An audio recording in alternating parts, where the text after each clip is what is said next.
night was fun. We slept inside this greenhouse. What it is a regular house with a Earthship style greenhouse attached to it. If you don't know very much about Earthships or Earth homes, I'll put a link to a few YouTube videos in the description below so you can go and check them out. I won't totally go over the whole entire Earthship thing because this is just the greenhouse part. You might ask, what is living sustainably? Because we do talk about it quite often. Living sustainably means living within your means. It means to be able to provide food for yourself and your family and produce your own energy and also live coherently with nature, not leaving a large footprint and mingling with the biodiversity that you have around you or creating your own. These are banana trees in British Columbia indoors. That's probably my favorite, I think. Let me show you some of the other plants he has here. Pepper plants, strawberries, tomato vine, cannabis.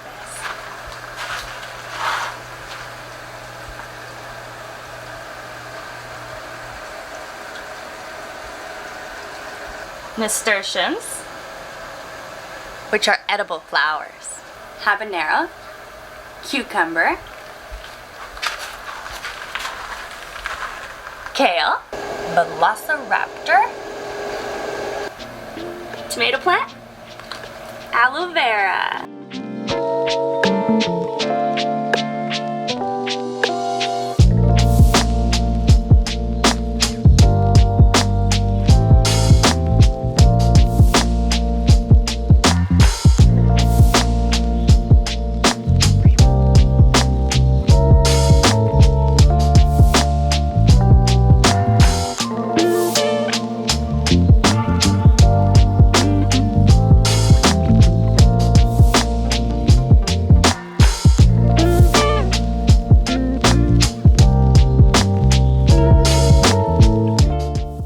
The design of the Earthship greenhouse is like this because you want to be able to have as much sunlight as possible so that you're not having to produce your own energy to grow your food. Usually the wall is made of complete windows facing south so they get as much light as possible. So Chris is here, the builder, and he's going to give us a tour. Alright, this is the greenhouse I built out of recycled materials here. You can see the tires at the base. They go all the way through the whole greenhouse, come inside. Along the bottom here I pulled 75 tires out of the recycling depot, filled them full of dirt and packed them together. It's about $10,000 worth of concrete, but with the tires in there it's $300 as I do a layer and then throw extra bottles and stuff in and then cover that up and throw some extra styrofoam in and cover that up, and it's all just a nice little garbage foundation. The sliding glass doors are all dual pane that I pulled out of the garbage and stuck back together as nice dual pane. This is south facing here, so as the sun is high in the sky in the summer, it shines down on the botanical cell and makes all the plants grow. But as it is low in the winter, it actually, the line comes across and hits up here onto the wall, heats up the house. That's why I painted the cement wall here black, so it actually warms the house in the winter, but as the sunlight comes down about to here for June 21st for the summer, it only heats up this part and keeps the house shady. This is a botanical cell here. It grows stuff all year around. It's actually run off of shower water. The tomatoes, for example, it lasts all year. The temperature never gets below 8 degrees. Anything more than that, tomatoes usually die about 10, so I keep it heated with my Ethereum and Bitcoin miner down here. Keeps things going a little bit. Also, the shower water from my tenants upstairs comes out this little black hose here and travels under the ground and goes into this botanical cell. Now this botanical cell is actually a trench in the ground, so it's 2 feet deep at this end and it's 3 feet deep at this end, and it's lined with a rubber liner. You can see the liner on this side. Going over to this side, it just goes down, over, and up. So when the water comes down the tube and drops in this end, it stays there and collects in the trench and fills the whole thing up. Okay. And then I have an overflow down here. So it's 3 feet deep, but about here I have the overflow, which flows into the normal septic. So if I put this stick down, you can see that it's... Oh yeah. pretty deep, right? So the trench goes around like this and comes up and comes here. This much is full of rock. Then there's 2 inches of sand and then about a foot of dirt on top. So as the trees and the bananas and everything get planted in here, the roots go eventually down into the rock and the water and go the whole 40-foot length of the trench. And that's why the bananas and the tomatoes and everything else lasts all year and grows so astronomically huge in here. But all without fertilizer, all without watering, all just using shower water. Of course, it recycles again down this line and through, and it keeps going around in a circulation. And you can also run another pump from here to run it to your toilet to use for flushing your toilet. For gray water, yeah. As well, so you end up using your water 3 times. Yeah, that's separate? That's a totally separate tour. That's a fish tilapia aquaponic kind of thing. I have like about 4 systems I can show you just to show you how that whole thing works. But yeah, basically the botanical cell is completely on its own. It runs all the stuff here on the ground and all the stuff that grows up and the canopy above and the banana trees, of course, are all completely run off of shower water. Wow. Stuff like this cucumber.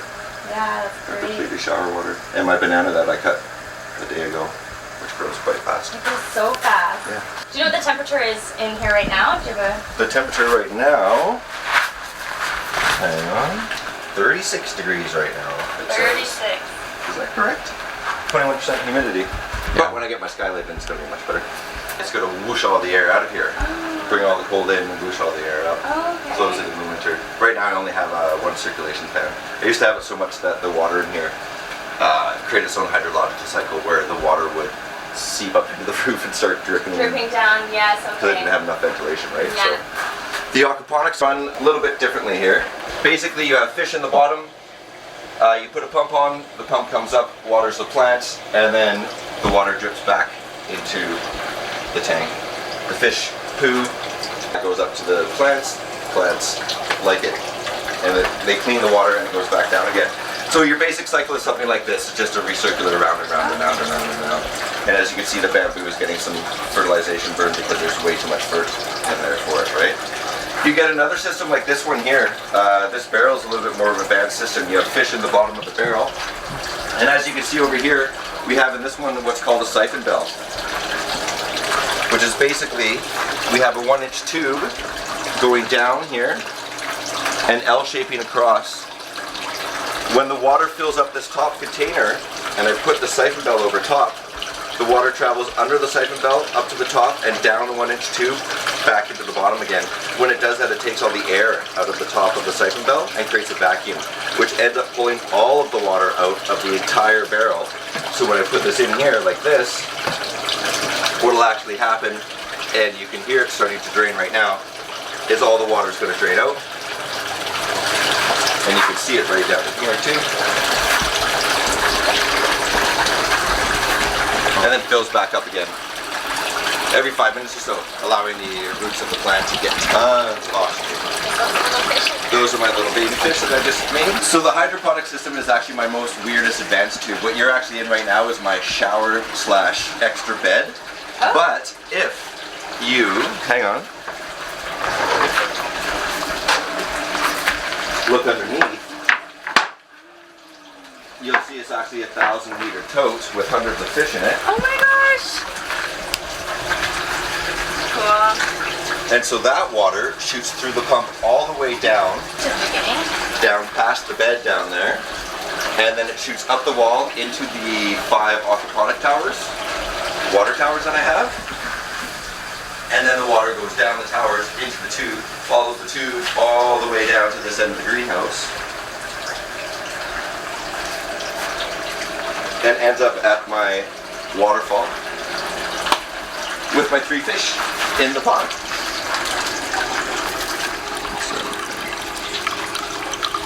And then it finally goes from the pond through this white tube. Back in. Okay. So everything you see in the white tubes are completely run with fish. Whereas everything in the botanical cell is run with shallow water. Yes.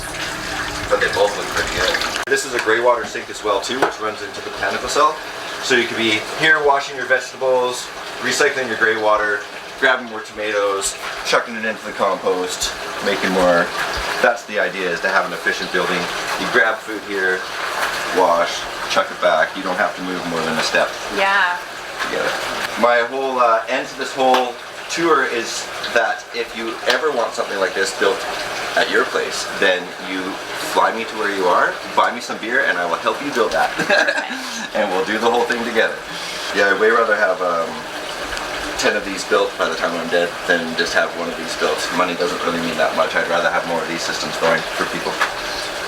Definitely. It would be really cool to travel to other parts of the world too and show them how to live more sustainably. Well, that was so great about the work that I do in Africa too, is I go down there and not only did I help build one of these full-on places down there for all these villages, but I go down there periodically after and build botanical cells. There's a couple charities that pump the water out of the ground and then it runs usually into this open puddle, which causes malaria and the mosquitoes get into and they can't do anything about it. I ran into a couple guys when I was down there and we basically took that open puddle, dug a bigger trench, lined it with plastic, filled it with rocks, did this whole botanical cell thing, stuck it in there. I did my second one last time I was down there. Check out mabukamalawi.com for more info. I'll put a link in the description below.